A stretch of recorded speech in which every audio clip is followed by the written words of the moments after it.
Un saludo nuevamente, les habla el doctor Eulogio Carapis Rodríguez, cirujano digestivo, ya lo ves también, docente de la Cátedra de Anatomía Humana y Neuroanatomía Clínica de la carrera de Medicina de la Universidad Pública del Alto.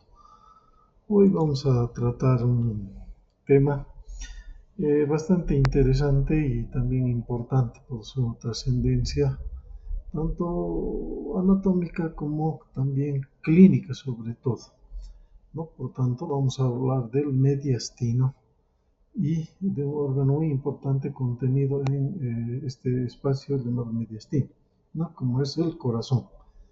Bien, vamos a empezar hablando del mediastino. El mediastino es un espacio, ¿no? Y justamente mediastino quiere decir un medio, ¿no? Entonces, mediastino es el espacio que se sitúa en medio de ambos pulmones, es decir, es el espacio que se encuentra en el tórax, en la parte media del tórax, entre el pulmón derecho y el pulmón izquierdo, ¿no? Entonces, mediastino es ese espacio. Y vamos a decir que de manera general, ¿no? En el tórax van a encontrarse muchos órganos, muchas vísceras torácicas, entre esas los pulmones. Está el corazón, grandes vasos, nervios, linfáticos, sistemas venosos y también muchos nervios que van a pasar por ahí. También vamos a encontrar órganos de la vía respiratoria, así como del tracto digestivo, ¿no? Entonces, recalcamos, mediastino es ese espacio que se encuentra entre los dos espacios pleuropulmonares. Y específicamente los límites del mediastino son, por arriba, la apertura o abertura superior del tórax, como están viendo en esta imagen, ¿no? Una línea punteada de rojo. Esa es la abertura superior del tórax que comunica inmediatamente por arriba con la base del cuello. Por abajo tenemos como límite al músculo diafragma. Y el músculo diafragma, aquí lo vemos en esta otra imagen, en un punteado negro, ¿no? ¿Ven? Puntos negros. Entonces ese es el diafragma que constituye el límite inferior del mediastino. Y lateralmente está limitado este mediastino por tanto la pleura del pulmón derecho a la derecha y la pleura del pulmón izquierdo hacia la izquierda. Hacia adelante su límite está constituido por el esternón, las costillas y los correspondientes cartílagos costales, ¿no?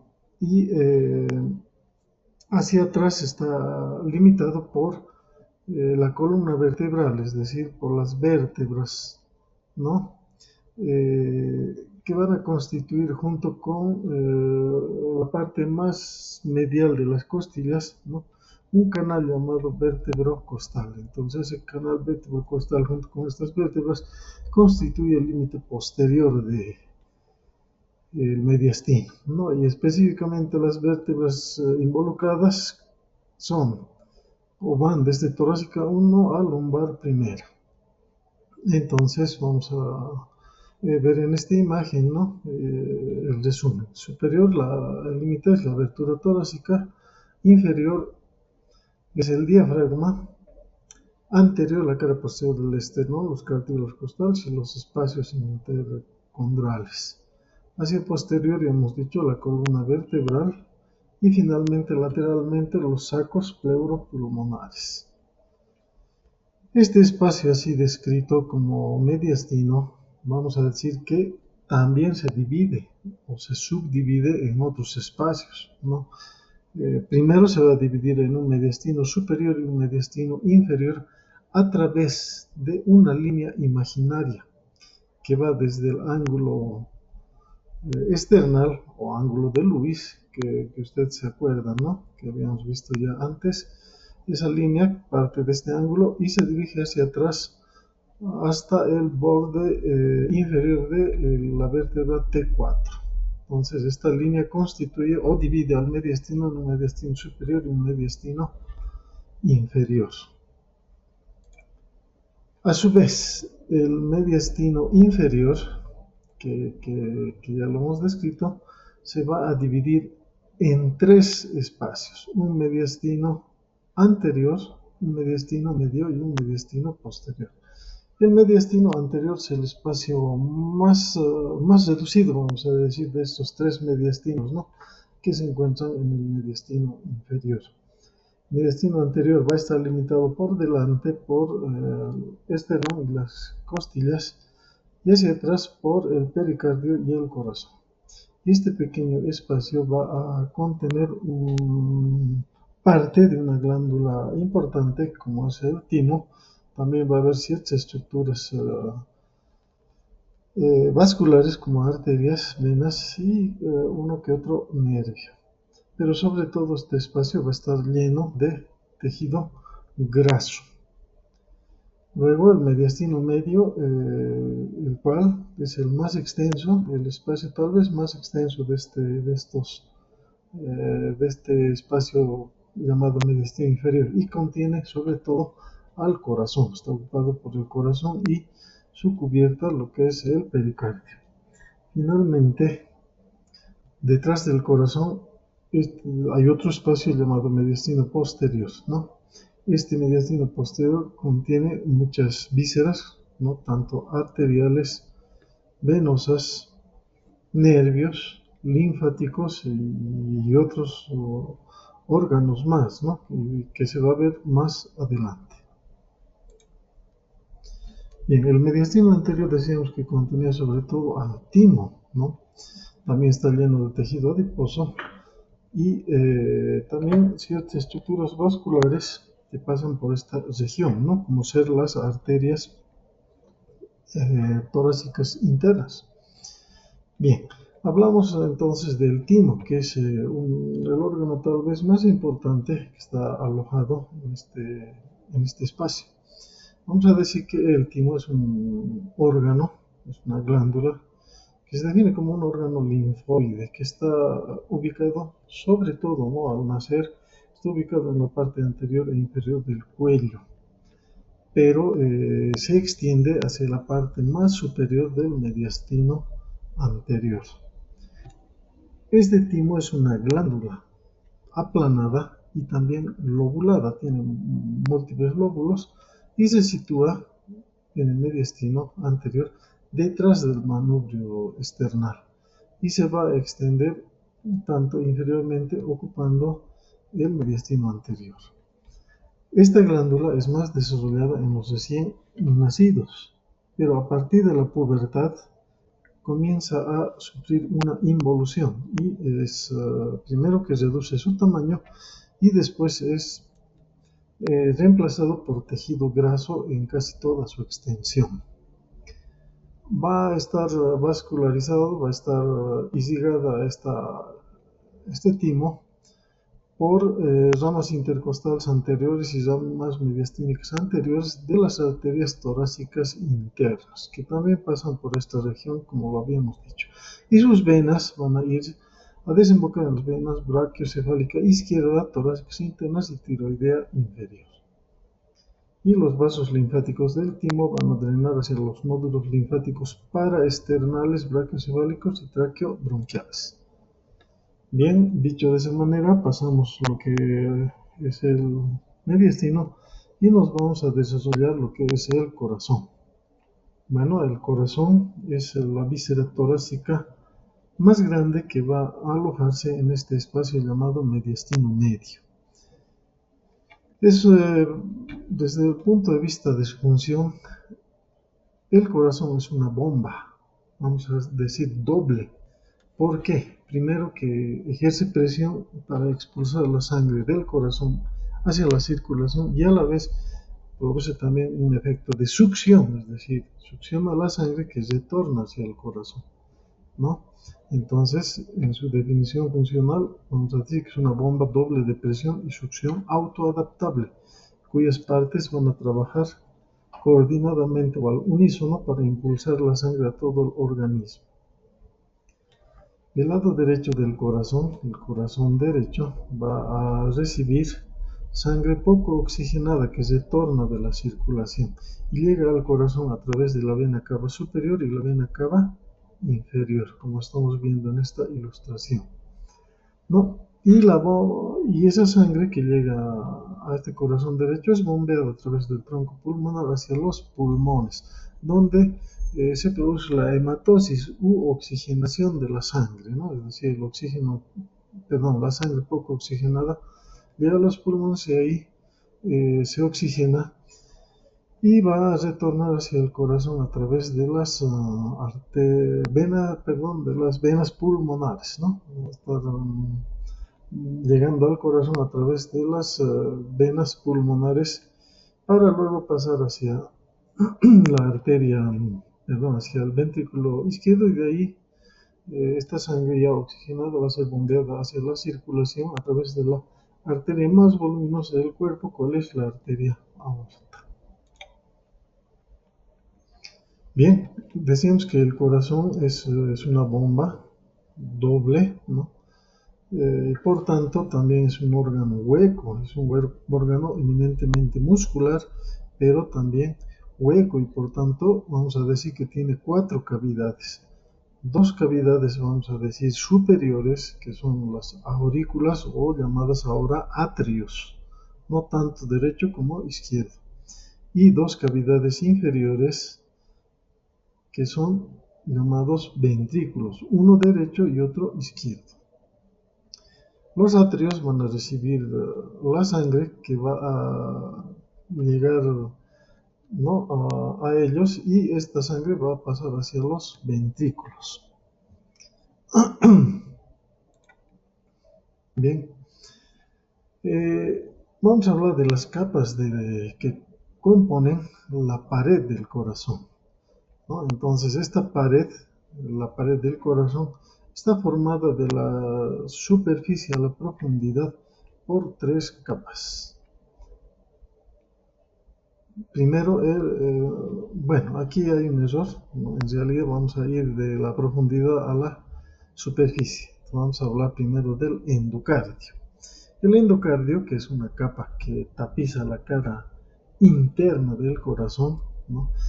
Es una delgada capa, en realidad es un endotelio, ¿no? Es la capa semejante a la capa que recubre a las arterias. Entonces, esta capa semejante a endotelio recibe el nombre en el corazón de endocardio. También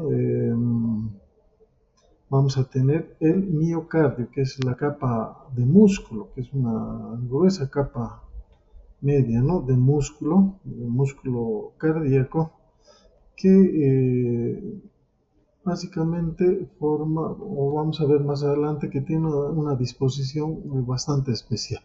Y luego está el epicardio, ¿no? que es una delgada capa externa, aquí vemos en la ilustración, el epicardio es una delgada capa externa de mesotelio, ¿no? formada por la lámina visceral del pericardio seroso. El pericardio es un mesotelio que tiene 2 hojas, una que está directamente adosada al corazón.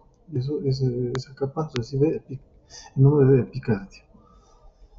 Y también las paredes del corazón están formadas en su mayor parte por miocardio. Este miocardio o músculo cardíaco va a ser más grueso en los ventrículos, en tanto que en las aurículas o atrios este músculo es bastante delgado, especialmente es muy delgado en el ventrículo, perdón, en el atrio derecho.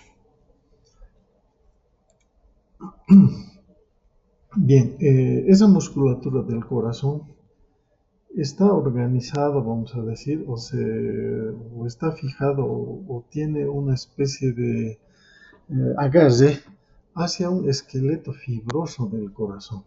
Esta es una estructura bastante interesante, ¿no? conformada por 4 anillos fibrosos, ¿no? que van a rodear los orificios de las valvas, también los orificios de los trígonos fibrosos derecho e izquierdo y las porciones membranosas de los tabiques interatrial e interventricular.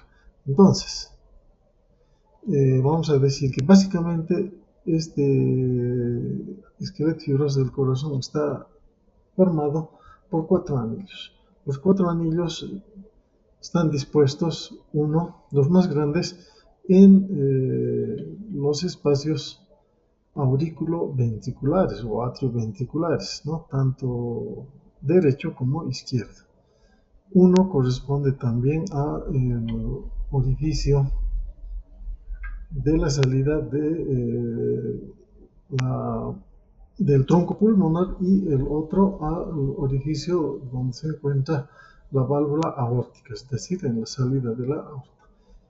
Estos cuatro anillos cumplen una función, mantienen permeables los orificios de las valvas atrioventriculares y semilunares, ¿no? De tal manera que no colapsen estos espacios.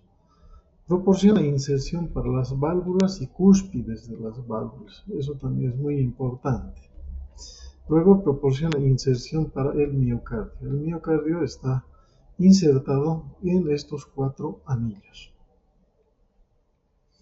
Y desde el punto de vista de su función, ¿no? Forma un aislante eléctrico al separar los impulsos desde los atrios y los ventrículos, que son conducidos mientéricamente, ¿no? Es decir, por las capas más profundas del corazón, para que puedan contraerse, ¿no? El miocardio de forma independiente, rodeando y proporcionando un paso para la porción inicial del fascículo atrioventricular, que es parte del sistema de conducción del corazón. Vamos a hablar de esto más adelante. Bien, entonces en la imagen aquí estamos viendo también otra imagen, un corte, el de arriba más esquemático, el de abajo un poco más real, ¿no? Los anillos que conforman el esqueleto fibroso del corazón. Bien, hablamos ahora de la configuración externa del corazón. El corazón, vamos a decir que presenta ciertos surcos, ¿no? Unos surcos. Entonces, externamente los atrios, ¿no? Tanto el atrio derecho e izquierdo, están separados de los ventrículos derecho e izquierdo por un surco que se llama surco atrioventricular. Y los atrios también están separados entre sí, ¿no? Por un surco interatrial. Y a la vez los ventrículos también, ¿no? Derecho e izquierdo están separados entre sí por otro surco interventricular. Se llama vértice del corazón. Vértice quiere decir punta, ¿no? Sí, el vértice está formado por la porción inferolateral del ventrículo izquierdo. Se dice que está posterior al quinto espacio intercostal izquierdo, ¿no? Ahí se escucha el latido del ápex, se dice, ¿no? En semiología van a llevar eso. Bien, este es el punto donde los ruidos del cierre de la válvula atrioventricular izquierda, es decir, de la mitral, son más audibles, lo que se llama choque de la punta. La base del corazón, la base, está formada principalmente por el atrio izquierdo, con una contribución menor del derecho. Va a estar orientada posteriormente hacia los cuerpos de las vértebras T6 y T9, ¿no? Y va a estar separada de ellas por el pericardio, el seno oblicuo del pericardio, el esófago y la aorta.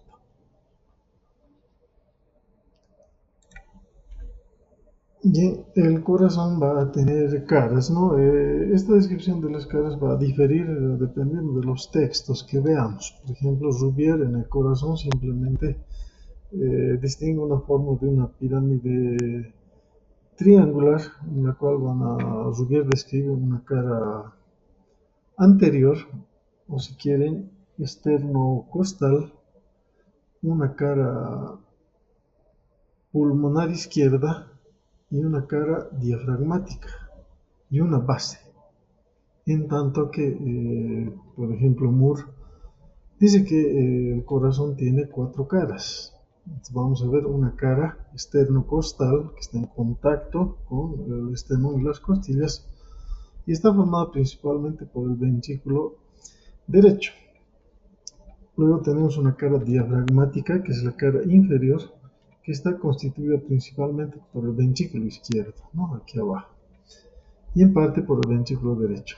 También está en contacto específicamente con el centro tendinoso del diafragma. Está inmediatamente encima de ese músculo, ¿no? Llamado diafragma.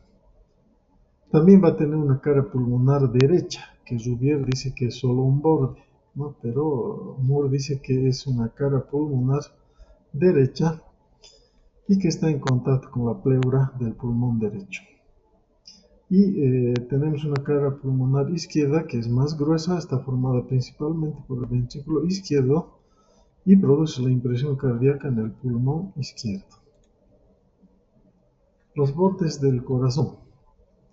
Bien, vamos a describir en el corazón un borde derecho que va a estar formado por el atrio derecho y se extiende entre la vena cava superior y la vena cava inferior. Ese es el borde derecho. Un borde inferior que va a ser casi horizontal, formado principalmente por el ventrículo derecho y una pequeña porción del ventrículo izquierdo. Un borde izquierdo que es vertical y está formado por el ventrículo izquierdo y una pequeña parte de la orejuela izquierda. Y un borde superior formado en una visión anterior por los atrios, miren los atrios y orejuelas, ¿no? Atrio derecho, atrio izquierdo y las orejuelas, tanto derecha como izquierda. Posterior a la aorta, posterior a la aorta y al tronco pulmonar y anterior a la vena cava superior, el borde superior forma el límite inferior del seno transverso del pericardio. Seno transverso es un espacio conformado por el pericardio, ¿no? Que al reflejarse va a formar un espacio llamado seno transverso del pericardio. Aquí en la configuración interna del corazón vamos a hablar del tronco pulmonar, ¿no? Y vamos a decir que el tronco pulmonar es el vaso que sale desde el ventrículo derecho, ¿no? El ventrículo derecho hacia la parte superior se va estrechando y constituye un trayecto de más o menos 5 centímetros de largo y unos 3 centímetros de anchura, y ese trayecto se llama tronco pulmonar. Este tronco pulmonar más superiormente se va a dividir en dos ramas, ¿no? Que son las arterias pulmonares tanto derecha como izquierda. El tronco y las arterias pulmonares van a transportar sangre desde el ventrículo derecho, ¿no? Sangre poco oxigenada, sangre que está retornando del cuerpo, de todo el organismo, hasta el corazón, llegando a la aurícula derecha por la vena cava superior e inferior, pasa hacia el ventrículo derecho y de ahí sale por este tronco pulmonar, hacia los pulmones. Ahora vamos a hablar de las cavidades que conforman el corazón. Entonces vamos a hacerlo rápidamente y hablamos del atrio derecho. El atrio derecho forma parte del borde derecho del corazón y recibe la sangre venosa, hemos dicho, la vena cava superior e inferior, ¿no? Aquí tenemos la ilustración, las dos venas cava superior e inferior. Tiene una especie de divertículo, un espacio, digamos, anexo, ¿no? Que recibe el nombre de orejuela derecha, orejuela, pequeña oreja, ¿no? Por eso es semejante a una oreja. Es un pequeño saco muscular de forma cónica que se va a proyectar desde el atrio derecho como un espacio adicional, es decir, es como si aumentara el espacio de la cavidad de este atrio derecho. ¿Qué vamos a encontrar en el interior del atrio derecho? Vamos a encontrar una porción posterior, miren, lisa, una porción posterior lisa, que está formada por una pared delgada, llamado el seno de las venas cavas. Miren, entre la vena cava superior y la vena cava inferior, en un espacio liso, ese es el espacio llamado seno de las venas cavas, donde obviamente desembocan las venas que ya hemos mencionado, ¿no? Y luego tenemos una pared muscular, miren aquí, que está levantada en nuestra ilustración, que es gruesa, rugosa, compuesta por músculos pectinados o músculos pectíneos, ¿ya? Luego vamos a ver un orificio auriculoventricular derecho, a través del cual este atrio derecho comunica con el ventrículo derecho. y deja pasar la sangre. Este espacio, este orificio va a estar ocupado por la valva tricúspide. Una cosa interesante que hay que destacar es que las porciones lisa y rugosa de esta pared atrial, ¿no? En esa transición entre la parte lisa y la parte rugosa se encuentra un surco, si lo vemos desde afuera, llamado surco terminal, que es poco profundo. Pero si lo vemos por dentro, vamos a ver que ese surco por dentro se ve como una cresta, y por eso recibe el nombre de cresta terminal.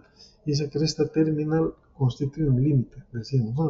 Entre la parte lisa y la parte rugosa de las paredes del atrio derecho. La vena cava inferior va a desembocar en la porción inferior del atrio derecho. No, aquí está la vena cava inferior. Y bueno, está cerca del nivel del quinto cartílago costal.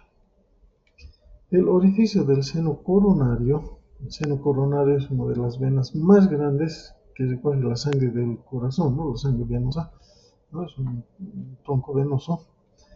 Se va a encontrar entre lo que es el orificio de la vena cava inferior, aquí la vena cava inferior, y lo que es el orificio de la valva tricúspide, ¿no? Justo entre ambas estructuras está lo que llamamos el orificio del seno coronario. Ahí desemboca este seno coronario que recoge la sangre del corazón, como decíamos.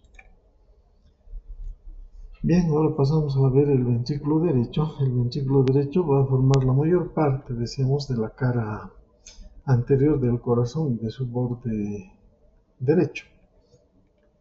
Superiormente, decíamos, se va a estrechar en un cono arterial llamado cono arterioso o infundíbulo, ¿no? Que quiere decir embudo, y que más arriba se comunica o conduce al tronco pulmonar. Eso ya lo hemos descrito. El interior del ventrículo derecho tiene además unas elevaciones musculares irregulares llamadas trabéculas carnosas o músculos pectíneos o pectinados.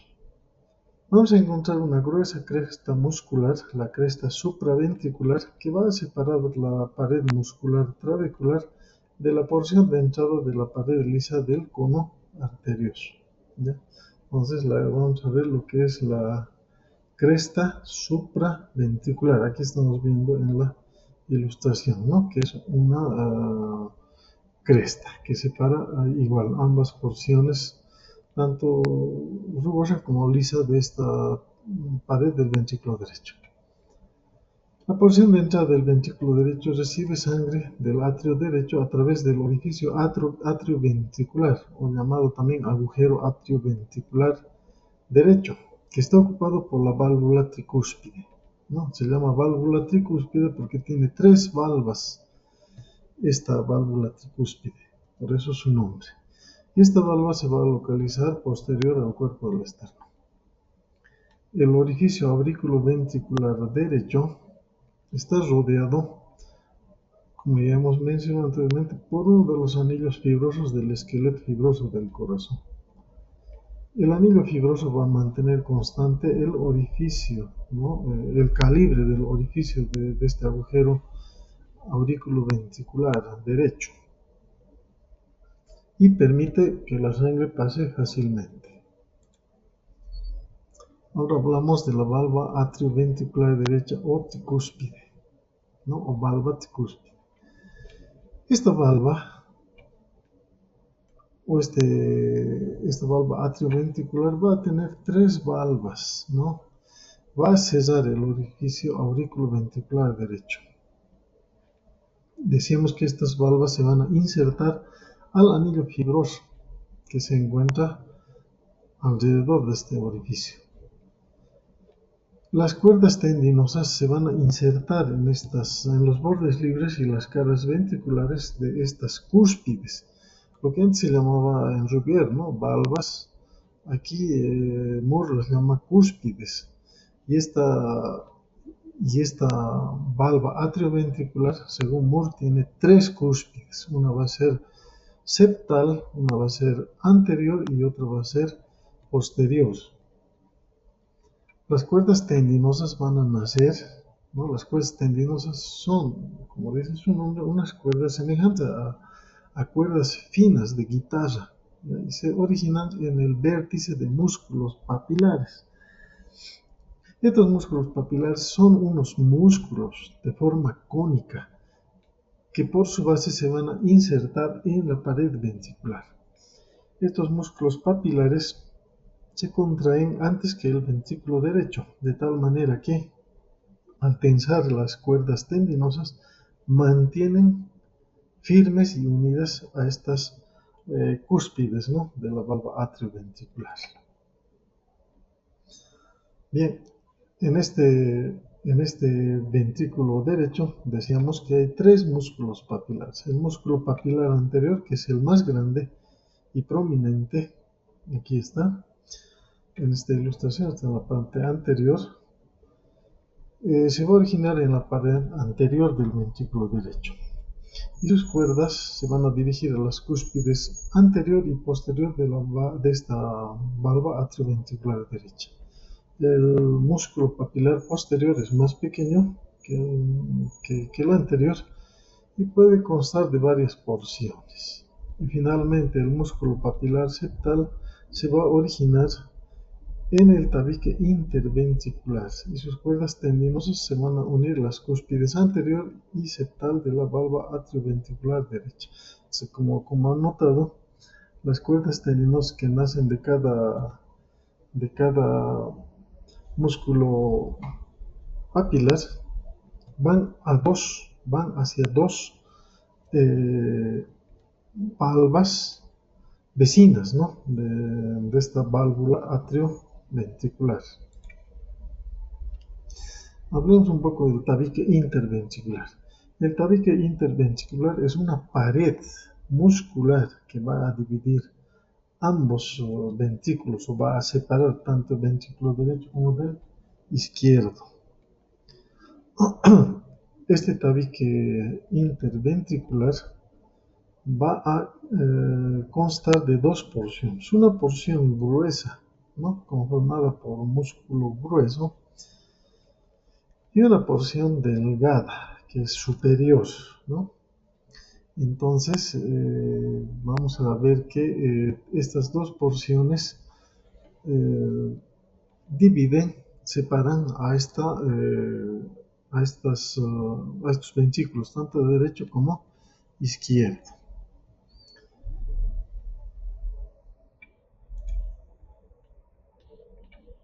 Bien, ¿qué es la trabécula septomarginal? Y eso se menciona en todos los textos, ¿no?, que hablan de la anatomía del corazón. La trabécula septomarginal o banda moderadora es un haz muscular, ¿ya? Es un haz muscular de forma curvada que se va a originar en la porción inferior del tabique interventricular y se dirige a la base del músculo papilar anterior. Miren, se llamaba banda moderadora porque se creía antes que limitaba la contracción, ¿no?, y la separación de las paredes del corazón. Por eso su nombre de banda moderadora. Pero se vio que esa no es su función, ¿no? Esta trabécula septomarginal es importante porque por esta trabécula pasa la rama derecha del fascículo atrioventricular, o si quieren, una de las ramas, la rama derecha, del haz de His, ¿no?, que es parte del sistema de conducción del corazón. Vamos a hablar del atrio izquierdo y vamos a decir que forma la mayor parte de la base del corazón, el atrio izquierdo o aurícula izquierda. Sus paredes son lisas, son un tanto más gruesas que las paredes del atrio contralateral. Tiene una orejuela también, que es el espacio que amplía la cavidad de este atrio. Y esta orejuela izquierda, es tubular y musculosa, con una pared con músculos pectinados, es decir, su pared es un tanto rugosa por la presencia de estos músculos pectinados. Esta orejuela se va a superponer o va a cubrir a la raíz del tronco pulmonar. Miren aquí en la ilustración, está abrazando o cubriendo a la raíz de este tronco pulmonar. ¿Qué encontramos en el interior del atrio izquierdo? Vamos a encontrar una porción más grande de pared lisa y una orejuela muscular más pequeña que va a contener músculos pectinados, como ya hemos mencionado. Vamos a ver que 4 venas pulmonares desembocan en este atrio izquierdo, 2 superiores y 2 inferiores, que van a penetrar además por su pared posterior, que es lisa, ¿no? Aquí tenemos los orificios, miren, la ilustración está en la parte superior. Y una pared ligeramente más gruesa que la del atrio derecho, también eso ya hemos mencionado. Y finalmente va a haber un orificio, aurículo ventricular izquierdo, que comunica este atrio con el ventrículo izquierdo. Hablemos ahora de la válvula atrioventricular izquierda, o llamada clásicamente válvula mitral. Esta válvula mitral tiene 2 cúspides, o 2 valvas, si quieren, como la terminología de Rubier, ¿no? 2 valvas, una anterior y una posterior. Cada una de estas valvas o cúspides recibe cuerdas tendinosas de más de un músculo papilar. Vamos a ver que en este ventrículo vamos a encontrar 2 músculos papilares, básicamente, uno anterior y uno posterior. Y la valva aórtica, que es donde comienza la arteria aorta, se va a encontrar entre el ventrículo izquierdo y la aorta ascendente, ¿no? Esta válvula aórtica está situada en ese lugar y tiene una orientación oblicua. Bien, hasta aquí hemos hablado de las valvas auriculoventriculares, tanto derecha como izquierda, pero ahora pasamos a hablar de las valvas semilunares. Estas valvas están ubicadas en el origen, ¿no? A la derecha del tronco pulmonar y a la izquierda el origen de la arteria aorta. Tanto la arteria pulmonar como la arteria aorta consta de 3 o tiene 3 válvulas semilunares, ¿no? Por ejemplo, en el lado de la valva pulmonar va a tener una anterior, una derecha y una izquierda. Y la aorta va a tener las valvas, una posterior, una derecha y otra izquierda. Y estas valvas o válvulas semilunares, ¿no?, de la aorta y de la pulmonar, Rubier las describía de una manera que era más comprensible, ¿no?, porque dice que tienen forma de nido de golondrina, miren, o forma de nido de golondrina, es decir, un nido adherido hacia la pared, ¿no?, como hacen las golondrinas sus nidos adheridos a la pared rocosa. Entonces, tiene las siguientes partes. Miren, la parte que se adosa, ¿no?, de una válvula con la otra, hace espacio a ese pequeño espacio semilunar, se llama lúnula. Y en la parte media del borde libre de esta valva semilunar vamos a encontrar un engrosamiento, un nódulo, llamado nodo. Antes se llamaba nodo de Arancio y nodo de, o sea, de la aorta y del tronco pulmonar, ¿no? Nodo de Arancio. Algo que hay que destacar es que en el origen de la arteria aorta, miren, en el origen de la arteria aorta y por encima, inmediatamente por encima de estas valvas semilunares, tanto anterior como posterior de la aorta, vamos a encontrar el origen de las arterias coronarias, inmediatamente por encima.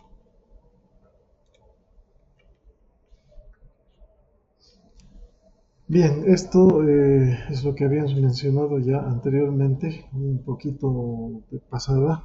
Ahora vamos a explicarlo un poco más de detalle, ¿no? Un autor ¿no? Tanto Torrent Wasp en el año 2001, realizan un estudio y descubren algo muy interesante.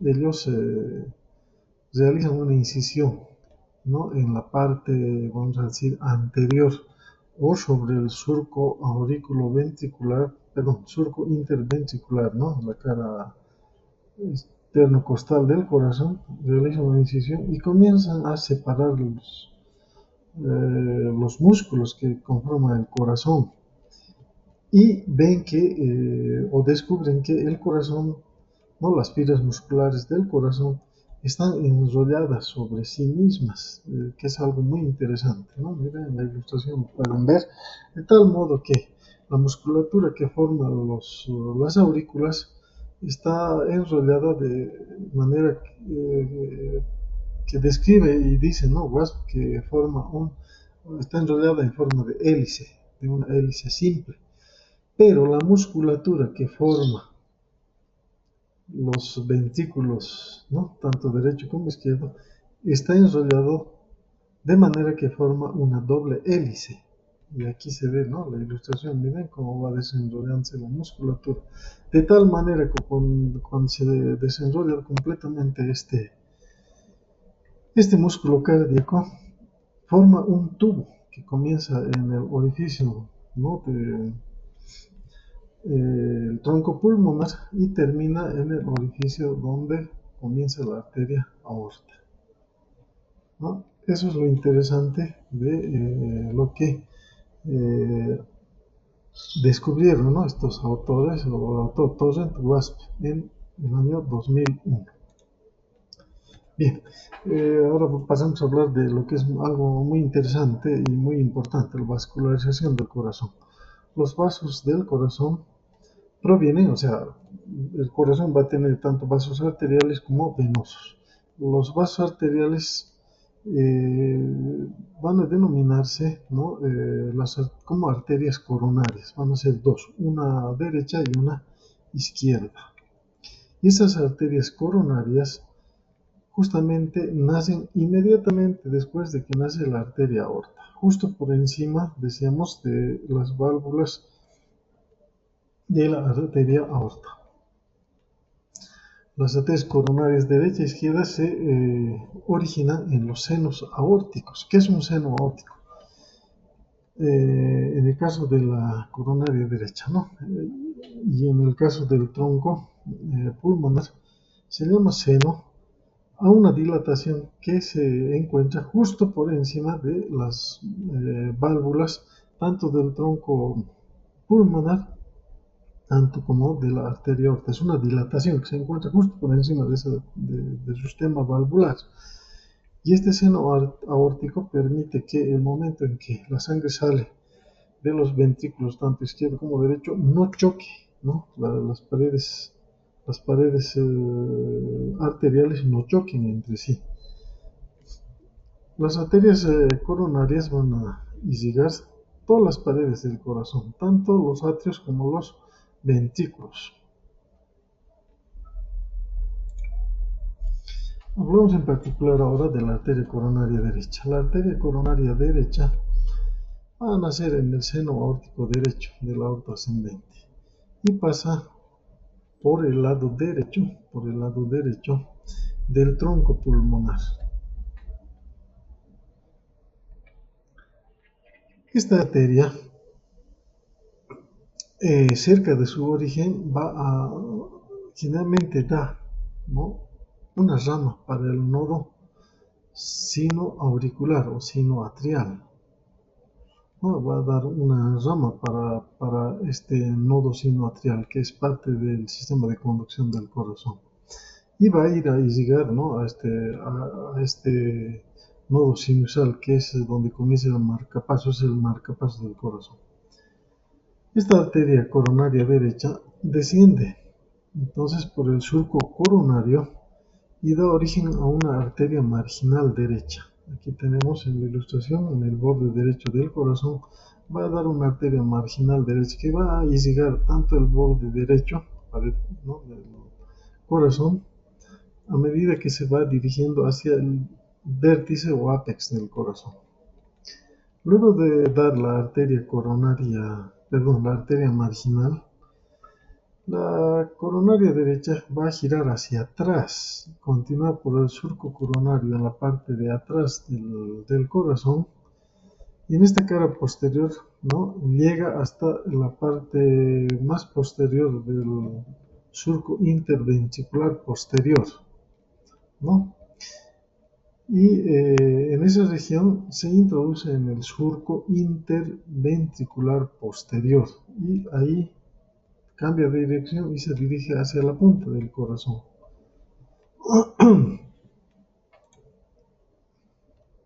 Bien, ¿a qué se llama dominancia coronaria? La dominancia coronaria se refiere a qué arteria, ¿no?, puede ser la coronaria derecha o izquierda, cuál de estas da origen a la arteria interventricular posterior. Eso es algo muy importante para la clínica y para ciertos estudios, por ejemplo, ¿no?, que se pueden hacer en el corazón. Bueno, entonces, dominancia coronaria se llama el origen de la arteria interventricular posterior, que puede nacer en la coronaria derecha o en la coronaria izquierda. Es dominancia derecha cuando esta arteria coronaria derecha origina o da a la arteria interventricular posterior. Eso ocurre en un 67% de los casos.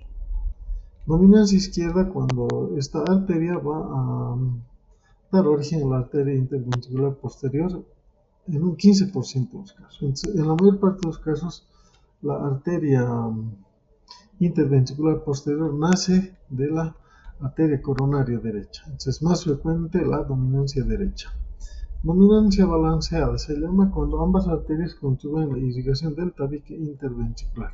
Es decir, esta arteria interventricular posterior nace de ambas arterias coronarias.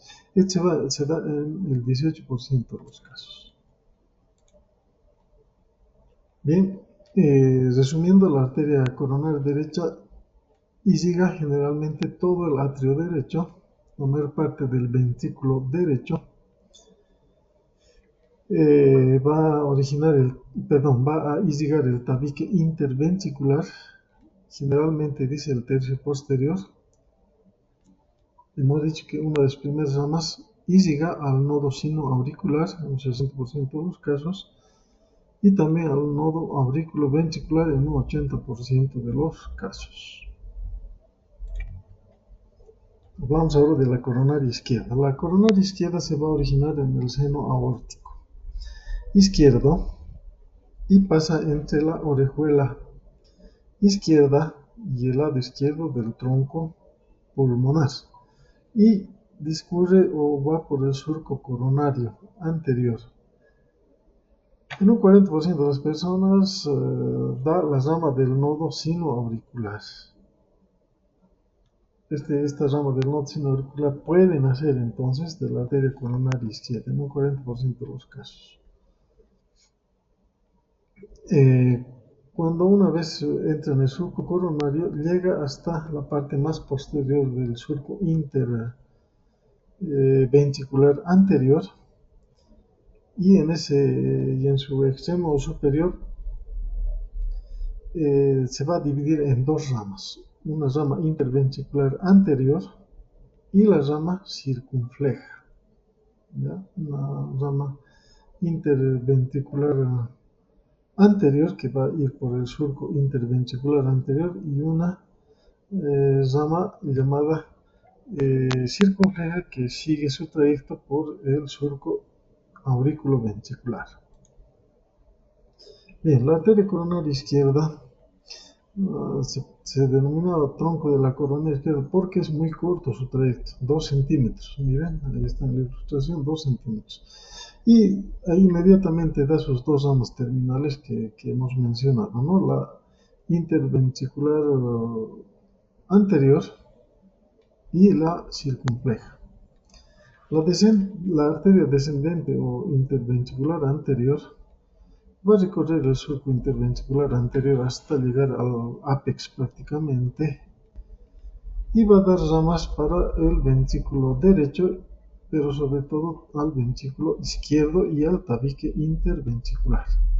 Entre los ramos colaterales vamos a tener ramas ventriculares derechas, ramas ventriculares también izquierdas y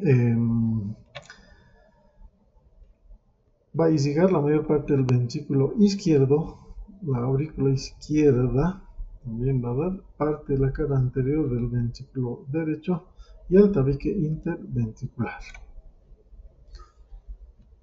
La arteria circunfleja, que decíamos, ¿no?, que es la rama que prosigue su trayecto por el surco atrioventricular, va a dar ramas tanto al ventrículo derecho y la aurícula derecha. Se va a relacionar con el trígono fibroso y la comisura de la válvula mitral. Sus colaterales va a dar ramas ventriculares izquierdas, auriculares izquierdas y da la arteria marginal izquierda. Bueno, seguimos con la arteria coronaria izquierda. Bien, y ahí vamos a pasar con la circunfleja. Bien, en resumen, vamos a decir que la arteria coronaria izquierda va a irrigar generalmente todo el atrio izquierdo, la mayor parte del ventrículo izquierdo, irriga al tabique interventricular, generalmente sus 2/3 anteriores. También va a irrigar el fascículo auriculoventricular del sistema de conducción del corazón a través de sus ramas septales. Y en un 40% de los casos irriga al nodo sinoauricular. Bien, hablamos ahora del drenaje venoso del corazón. El corazón, como hemos visto, tiene una rica irrigación arterial, por tanto también va a tener, ¿no?, un retorno venoso, un drenaje venoso bastante importante, ¿no? Y este retorno o drenaje venoso del corazón se realiza a través, sobre todo por venas que van a desembocar en una vena grande, ¿no?, que se encuentra en el seno coronario. Esta vena grande se llama seno coronario. Y todas las venas que retornan del corazón hacia toda la sangre que retorna del corazón hacia la aurícula derecha desemboca en esta vena grande que habíamos mencionado, que se llama seno coronario. El seno coronario es la vena principal del corazón. Es un conducto venoso bastante grande, amplio, que va de izquierda hacia derecha en la porción posterior del surco coronario, ¿no?, en la parte posterior, es decir, en la cara diafragmática del corazón. Este seno coronario desemboca en la aurícula derecha y su orificio de desembocadura se encuentra entre la desembocadura de la vena cava inferior y el orificio auriculoventricular. Entre ambas estructuras, ahí desemboca este seno coronario. Está provista de una válvula que tradicionalmente se llamaba válvula de Tevesi. El seno coronario va a recibir a la vena cardíaca magna en su extremo izquierdo y a las venas cardíacas media y menor en su extremo derecho. La vena posterior del ventrículo izquierdo y la vena marginal izquierda también van a desembocar en este seno coronario. Bien, el drenaje venoso del corazón lo realizan principalmente las venas cardíacas, decíamos, que convergen en este seno coronario. Y son las venas que ya hemos mencionado, ¿no?, en la anterior diapositiva. Bien, hablamos ahora, ya nos queda poco tiempo, hablamos del sistema de conducción del corazón. El corazón, como órgano que tiene un movimiento, ¿no?, vamos a decir que tiene un sistema de conducción del corazón, es decir, una especie de marcapaso, ¿no? Y este sistema de conducción del corazón es el encargado de iniciar y transmitir los impulsos cardíacos, ¿no? Los impulsos cardíacos son los que le dan el movimiento, ¿no? Que produce los latidos del corazón, ¿no? Entonces, este sistema de conducción inicia y transmite esos impulsos cardíacos a través de todo el corazón. Es este impulso cardíaco que provoca la contracción coordinada de aurículas y ventrículos durante el ciclo cardíaco. Y estas fibras de conducción, este sistema de conducción del corazón, vamos a decir que está formado por fibras de conducción, que es el mismo músculo cardíaco, ¿no? Pero muy especializado, ¿ya? La estructura es igual que el resto de las fibras del corazón, pero desde el punto de vista de función son muy especializados. Entonces hablamos de este sistema de conducción que básicamente va a estar formado por el nodo sinusal, se llamaba, ¿no? El nodo sinusal o nodo sinoatrial. El nodo sinusal va a estar localizado en la parte anterolateral, ¿no? De la aurícula derecha, en la desembocadura de la vena cava superior, ¿no? Ahí se encuentra este nodo sinoatrial. El nodo sinusal es una pequeña acumulación de tejido nodal, cuyas fibras musculares cardíacas decíamos que eran especializadas. También consta de tejido conectivo fibroelástico asociado. Es aquí donde nace el impulso cardíaco y se dice que este es el marcapaso fisiológico normal del corazón. Al iniciarse en este nódulo, ¿no? Los impulsos para las contracciones del corazón, estos impulsos pueden nacer entre 60 a 70 veces por minuto, normalmente en una persona adulta, a lo largo de toda su vida, ¿no? Esta señal es una señal eléctrica que nace en este nodo sinoauricular, se propaga de forma miógena, es decir, a través del músculo, por la pared de ambos atrios. Ese impulso se disemina o se transmite por la pared de ambos atrios, ¿no? Derecho e izquierdo. El nodo sinoauricular, decíamos que está irrigado por la arteria del nodo sinoauricular, que se va a originar habitualmente de la arteria coronaria derecha, 60% de los casos, y 40% nace de la coronaria izquierda. Este nodo es estimulado por el sistema nervioso simpático, ¿no? El simpático acelera la frecuencia cardíaca, en tanto que el parasimpático, a través de la acetilcolina, inhibe, ¿no? Las contracciones, es decir, disminuye la frecuencia cardíaca. Ahora hablamos del nodo atrioventricular. El nodo sinoatrial va a comunicar con el nodo atrioventricular a través de tres haces internodales, clásicamente, ¿no? Ya descritos. Las fibras de Bachmann, Wenckebach y Torel. Esas tres fibras llegan hasta el nodo atrioventricular. Este nodo atrioventricular, que es igualmente, no es un acúmulo de tejido nodal, está localizado en la porción posterior inferior del tabique interventricular, cerca del orificio del seno coronario. La señal generada por el nodo sinoatrial llega al nodo sinoatrioventricular por esas tres fibras que decíamos, y luego esa señal se transmite por la musculatura de los ventrículos, ¿no? Ahí dice, ¿no? La teoría que el nodo atrioventricular distribuye la señal o el estímulo cardíaco hacia los ventrículos a través del fascículo atrioventricular, llamado antes haz de His. La estimulación simpática acelera la conducción y la parasimpática la lentifica. Es lo mismo que en el nodo sinoatrial. El fascículo aurículo o atrioventricular es el único puente de conducción entre los miocardios, es decir, entre la musculatura de los atrios y los ventrículos, ¿no? Y